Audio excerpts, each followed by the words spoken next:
Hi guys, so this is a video which features Angeline Oei, who runs her studio, aoei Studio, continuing the conversation on sustainability and fashion. I met Angeline over Instagram and we decided to interview each other. So I'm featured on her blog and she's going to be featured on my blog.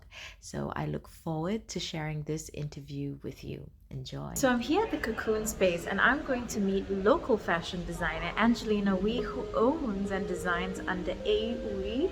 I absolutely have fallen in love with her designs and I have fallen in love with this space. Hi Angeline, hi! So I went down to the Cocoon Space where Angeline works out of when she's in Singapore. It's a co-working space for designers and she even showed me some of the textiles that she gets to work with. The space is so cool. It is really amazing and if you have the time, please go down and give it a visit.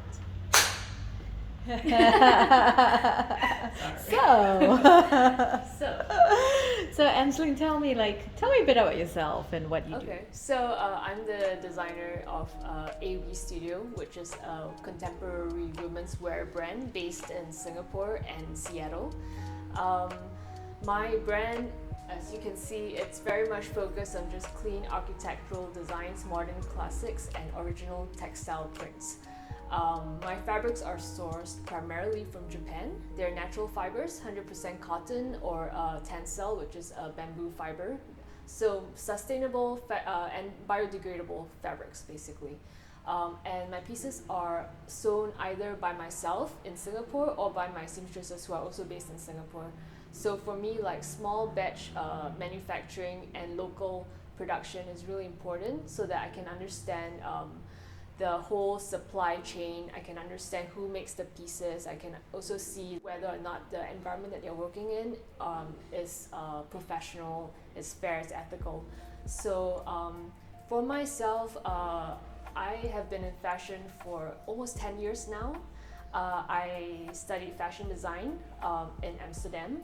And then I did a couple of design internships in Belgium and in New York. And then finally I came back to Singapore, I don't know how many years ago, 7 years ago, and worked for a local brand called Raoul, which you may remember. So when I was at Raoul, that was when I was in charge of fabric prints and fabric embroidery and all the artworks for the textiles, and that's when my sort of love for fabrics really grew. And yeah, so in my studio I do everything.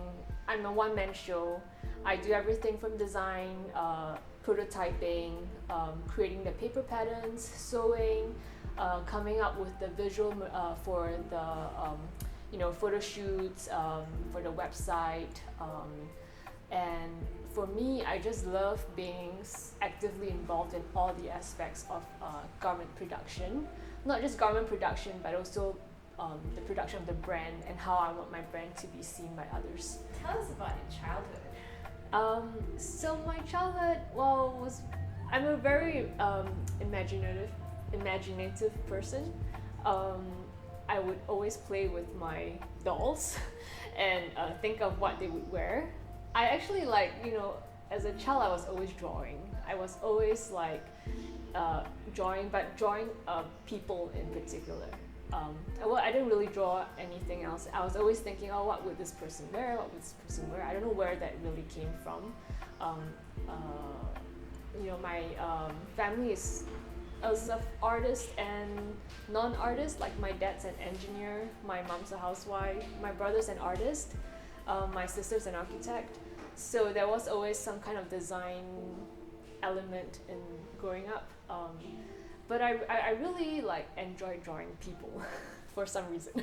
And I really enjoyed drawing clothes on them. I would go to school and I would think what would my school teachers wear? I would have Monday to Friday, I have an outfit look for her. So it was really fun. So I mean, growing up, my brother was a lot older than me, so I actually spent most of my time alone, playing by myself and coming up with all these imaginary scenes of what people would wear. So that was my childhood. That's really, really cool.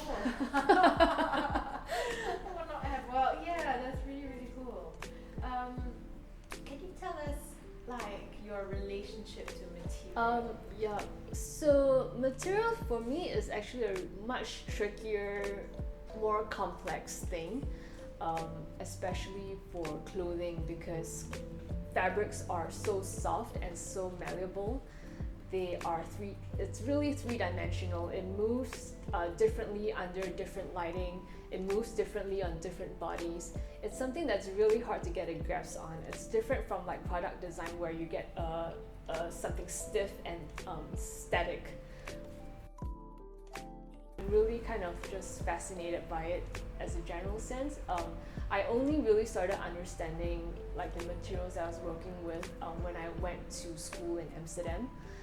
So Netherlands has a really rich textile history, a tradition of weaving their own fabrics and printing their own fabrics. So in school, creating your own textiles was always very much emphasized.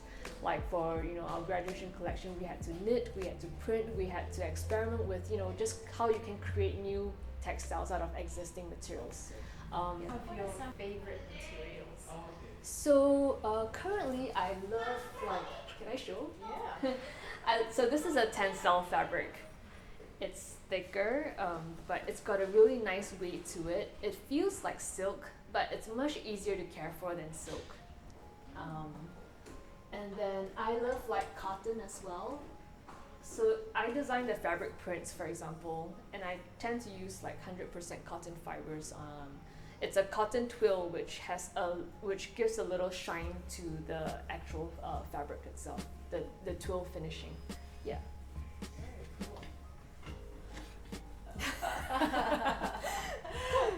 It's like, do you have any advice for young designers out there just starting out?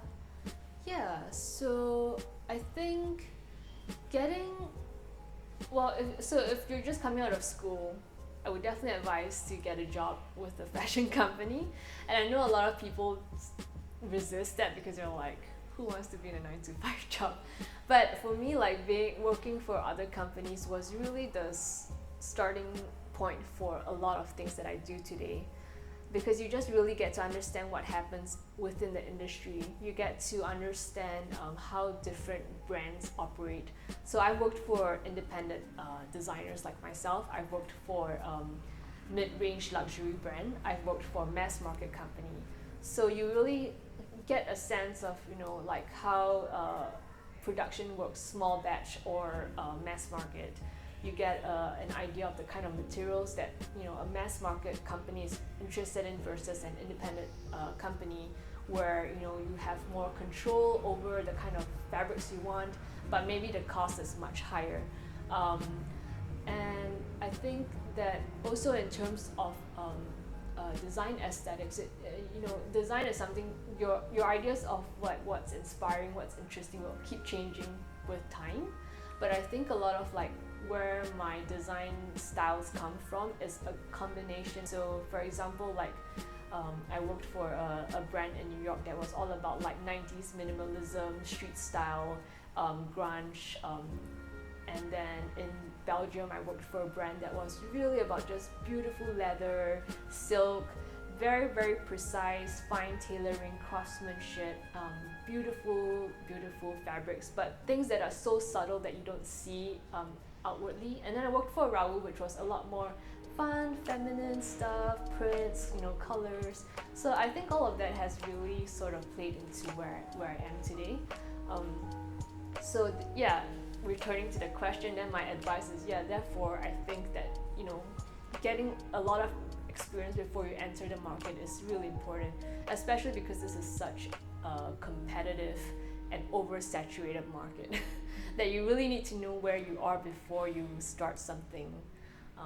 You need to have a really good sense of who you are as a designer. Yeah. Good. Thank you. So I wanted to give you a closer look at what Angeline was drawing on the spot. I was so like wow. She drew this on the spot, as you can see. And I guess, well, designers are amazing people. But also, as we look at her amazing design, just listening to Angeline talk about materials and her relationship to design and drawing and thinking about what people wear, thinking about functionality and comfort, and also having a wide scope of being in different business models and markets. It's really great that now Angeline has landed with her own identity, her own voice, and her own mission to create slow fashion and to create sustainable clothes that look great, feel great, and are also really, really functional. Look at that masterpiece. She did that all in one sitting. So I took my mom to aoei Studio to get her some clothes, and what I love is that there's a certain sort of regality and agelessness about slow fashion. It's not just for one model type of people, or it doesn't cater to a large market of people, namely the young people, where there will be mass production and sold at cheap prices. I think there's a certain sort of respect that slow fashion has for the environment and for a sustainable business model. Just walking out of, the cocoon space and looking at Orchard Road and the fast fashion stalls that immediately hit me like Forever 21, I wonder whether we're trending the right message to our young. And meeting designers like Angeline always inspire me and change my perspective on the environment and fashion. I really hope that you have enjoyed this video, and I hope that in a small way it changes your perspective on the environment.